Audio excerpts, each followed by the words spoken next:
नमस्कार मंडळी, रामकृष्ण हरी. तर हे बघा आमचं कांदा आहे असं. हे बघा शेपूची भाजी आहे अशी शेपवा.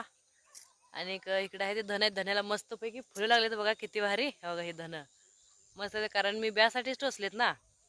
तर आता मला कांदा खुरपला एवढं याप करून ह्याचं काय कोड नाही, पण आता कोड एक वेगळंच पडले व. कारण आता सध्या कांद्याला मार्केटला भाव कसा आहे माहित आहे का? 7 रुपये, 5 रुपये. काय आहो, तर ह्या कांद्याला किती याप लागते माहिती आहे का तुम्हाला? हे कांदा पिकवायला का नाही लय तर लय याप लागते बघा. आता मी आज जवळजवळ 15 ते 3 आठवडे झालं एकटी खुरपते कांद. हे बघा हे खुरपलंय आता पाक तिकड साईडात थोडंसं राहिले, एक 10-12 साल्ट राहिले तर एवढं खुरपून काढले हे बघा एकटीनं. हे बघा ह्या सेंटर पासून ते पूर्ण पूर्ण पूर्ण इथपर्यंत खुरपले हे बघा.